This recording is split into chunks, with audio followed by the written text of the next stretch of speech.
Vamos a la senadora María Fernanda Cabal, quien se encuentra hoy en Europa, en la madre patria, España. Muy buenos días, senadora.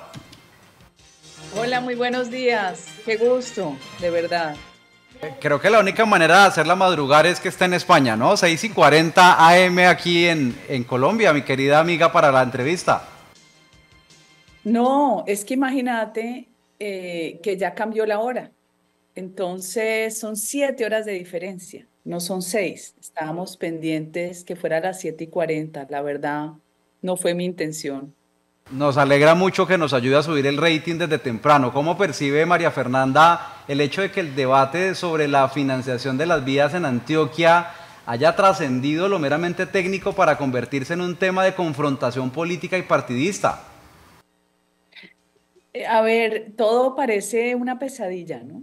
O sea, es entre humor grotesco por las circunstancias y después una noche que no termina, esa horrible noche como en las películas de terror que uno dice, bueno, ya va a pasar y no pasa. Y al otro día vuelve otra noticia igual o peor. ¿Cómo es posible que hemos llegado a este punto? De verdad. Si es que las vías, lo hablamos la vez pasada, las vías son como la circulación de la sangre en el cuerpo. Las vías y el desarrollo de la infraestructura en general son el motor de una economía en cualquier lugar de este mundo. Aquí no. Aquí la rabia de Petro el dictador, porque ahora hay que titularlo así, Petro el dictador, le tiene rabia a los paisas y va a dejar sin vías y sin conectividad, lo que beneficia no a los ricos, a todo Colombia, porque los productos, sobre todo la comida, se encarecen por las pésimas vías. ¿Que hay que hacer vías terciarias? Claro, pero las grandes vías, como cuando usted viaja a los Estados Unidos, que siendo un país muy desarrollado, con vías, con trenes, todo el tiempo están construyendo, no dejan un momento de construir, porque es una actividad contracíclica que impulsa la economía. Entonces aquí vemos a un Petro que cree que es el dueño de Colombia, que la plata es de él, poniendo en jaque todo el desarrollo y el bienestar de un país. ¿Cuáles serían desde su perspectiva los principales desafíos para lograr una distribución equitativa de recursos para infraestructura, considerando tanto las necesidades específicas del departamento hermano de Antioquia como la situación general del país? Se lo pregunto por aquello del cuento de la mermelada, que nació desde la época de Juan Carlos Echeverry, que dijeron en la época de Santos que la mermelada hay que regarla en toda la tostada. Bueno, tristemente esa desafortunada frase de una persona que es un economista, yo creo que de los más destacados de Colombia, era siguiéndole el ritmo a Santos. A Santos le tocó entregar mermelada para podernos prácticamente imponer su acuerdo de La Habana por encima del pueblo colombiano que votó no. Ahí tenemos a los bandidos criminales de guerra y de lesa humanidad dándonos lecciones de paz. Bravo. Con un país lleno, lleno de muertos, de familias buscando a ver dónde está su hijo, dónde está su nieto, y estos personajes muertos de la risa. Pero esa es la paz de los politiqueros, de la élite revolucionaria, como los llamo yo. Esa es la paz que les gusta a ellos, que es negociar la moral de un país. Cuando uno analiza las vías, usted tiene que coger el mapa de Colombia. La geografía de Colombia es una geografía que genera desafíos superiores para la ingeniería. Y con todo eso lo hemos logrado. ¿En qué nos hemos demorado? En el desarrollo de túneles que hacen mucho más eficiente esa conectividad. Y eso está inventado. La tecnología está en los países ricos. Por eso la mejor opción es hacer concesiones, construir alianzas público-privadas para que después con el tiempo se vayan pagando. Aquí hay una propaganda negativa frente a los peajes. Yo entiendo que hay lugares donde hay exceso de peajes, es cierto. Entiendo que hay otros donde el costo es muy alto, pero tenemos que analizar cómo llegar a la fórmula adecuada para en 30 años poder pagar con esa conectividad lo que le invirtió el privado creyendo y confiando en un país. Entonces usted coge el mapa de Colombia y no es que las vías son de Antioquia, es que toda esa conectividad va de Antioquia hacia el Chocó, de Antioquia hacia el Caribe colombiano, y recuerde que Antioquia hacia abajo está el eje cafetero que conecta con el Valle del Cauca y la salida al puerto más importante de Colombia, que es Buenaventura. Todo es movilidad, todo es comercio, que es la actividad más antigua de la civilización y que generó riqueza y que se vuelve inderrotable frente a cualquier absurdo de estos psicópatas comunistas. Entonces, lo de Antioquia es Colombia. También tiene que haber otras vías. Entonces, ¿será que Antioquia va a ser la única castigada? No. Vamos a ser todos los castigados porque esa conectividad termina beneficiándonos a todos. Ahora, las vías terciarias. ¿Sabe qué fórmula planteé yo cuando estuve en campaña para la candidatura del Centro Democrático? Que usted como mandatario invita a los alcaldes para que de cada peso del predial rural, que lo recaudan los alcaldes, usted como nación pone 5. Señor alcalde, ponga un peso, yo le pongo 5. ¿Sabe cuál fue el cálculo que nosotros hicimos? Se podían construir en 4 años 20.000 kilómetros de vías terciarias. Entonces el tema es de imaginación, de voluntad política y no decirle mentiras a la gente. Doctora Cabal, imagínese que del corredor Ibagué-Buenaventura o Ibagué-Cali, la peor parte que está en este momento en estado lamentable es una fallida doble calzada entre Ibagué y Cajamarca-Tolima, precisamente porque el concesionario no logró por ahora PPJICA punto de equilibrio porque se le incumplieron unos temas de peajes. Yo le quiero preguntar sobre una propuesta polémica que vino a hacer el ministro del Transporte, William Camargo, acá hace un poco más de un mes. Dijo que se podía mirar la posibilidad de que se hiciera cobro por valorización en algunas vías, incluso nacionales. ¿Usted qué piensa de esto? Si va a ser un cobro por valorización, tiene que tener en cuenta quiénes son los propietarios de esos predios, que puede haber gente muy pudiente como puede haber gente que no lo sea. Ese nivel de afectación usted lo puede medir. Seguramente se hace un análisis financiero de todo el tramo y de quién es esa propiedad, puede calcularlo. Pero al fin de cuentas, usted me está dando la razón en cuanto a que a esa empresa privada le incumplió un Estado que no genera seguridad jurídica.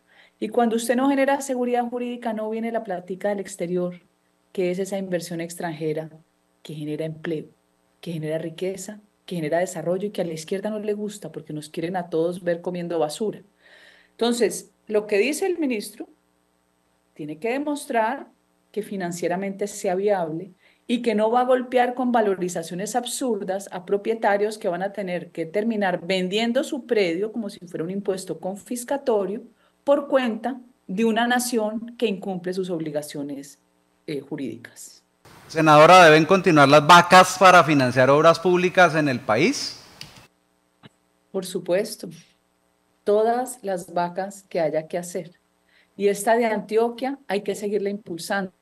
Y si cada mes hay que donar y que donen las empresas y que esto se multiplique. Mientras haya un gobierno dictador, Petro dictador, creyendo que la plata es de él, tenemos todos que contribuir con el país. Bueno, ¿qué piensa a propósito de este tema de la vaca, de una posible emancipación del departamento de Antioquia con Colombia? ¿Esto es cierto? ¿Es posible? Esa siempre ha sido una historia tipo leyenda, porque obviamente es una región de mucha prosperidad. Solo hay que ver cuál es la ciudad que mayor ingreso genera, cuál es el PIB de Medellín frente a otras ciudades. Esa capacidad de generar ingresos y a través del emprendimiento y el empresariado antioqueño uno no puede desconocer eso. Pero que eso se llegue a materializar es obviamente imposible. Lo que hay que movernos es a la Colombia autonómica, la que está promoviendo el presidente del Congreso, Iván Name, que no es Colombia federal, no es Antioquia federal, es Colombia autonómica llevando a cabo un postulado de la Constitución del 91. Más recursos para las regiones. Yo no creo en esas historias que es que se la roban, ja, como si en Bogotá no se la robaran, como si no robaran los congresistas de la región cuando van a bajar recursos, porque todo está concentrado, como si fuera el Estado soy yo, de Luis XIV de Francia. Usted solo mire cuánto ha perdido en capacidad de recaudo las gobernaciones, que llegan a un triste 4% hoy, y cuánto han perdido los municipios. Hay que darle más recursos. Eso sí sería una redistribución con justa causa. El pobre gobernador lo eligen y llega y no tiene un peso y después se enfrenta a un presidente como Petro. El pobre alcalde lo eligen y las arcas vacías. Debe haber más recursos para tener autonomía en las decisiones de ese poder regional. Hay que respetar a las regiones. Usted no es el todopoderoso para saber lo que necesita el Chocó, lo que necesita el Casanare, lo que necesita el Tolima. Eso se construye desde la base. ¿Qué hay ladrones? Claro que hay ladrones. Hay ladrones ricos, ladrones pobres, ladrones de derecha, ladrones de izquierda. ¿Y dónde están los entes de control? Me pregunto yo, ¿dónde está la Contraloría? ¿Dónde está la Fiscalía? ¿Dónde está la Procuraduría? Cada 4 años piden más plata y más puestos para su gente. ¿Dónde están? Preguntémosles, porque entonces, si vamos a terminar en que no se les da plata porque son ladrones en las regiones, pues que no haya plata para nadie.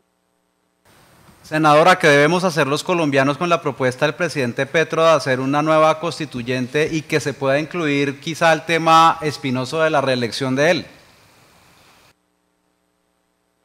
A ver, a Petro no le gusta ni la ley, ni la autoridad, ni las instituciones. Le gusta cuando las puede usar.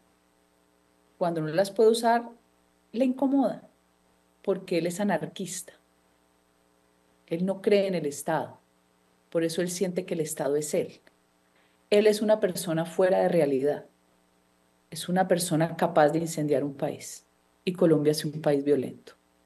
Preparémonos, todos los ciudadanos, para trabajar de la mano de la fuerza pública, de la mano de las autoridades judiciales, a proteger Colombia, a proteger nuestra casa, nuestra finca, nuestra propiedad privada. Petro es capaz de cualquier cosa, él no tiene límites, como no tiene límites morales, no tiene límites de nada. No va a haber ninguna constituyente por las vías formales. Lo que él va a tratar es de generar un caos, que es lo que le gusta.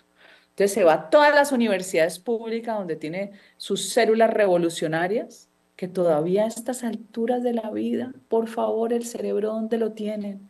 Siguen parando, siguen quemando. Qué malagradecidos con un país que ha hecho un esfuerzo tan grande, una Colombia cargada de obligaciones. Ah, no, mi derecho a quemar lo que no he construido, lo que hemos construido otros. Él va a seguir yendo a sus juntas de acción comunal que las volvió juntas populares, porque él cree que esto va a ser como la Bastilla, la Revolución Francesa. Ojo, y eso se llama el poder dual.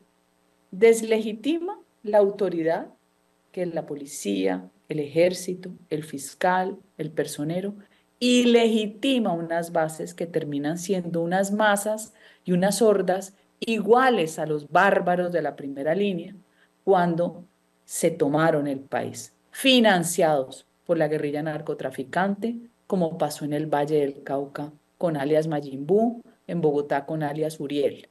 FARC y ELN financiando lo que disfrazan de estallido social.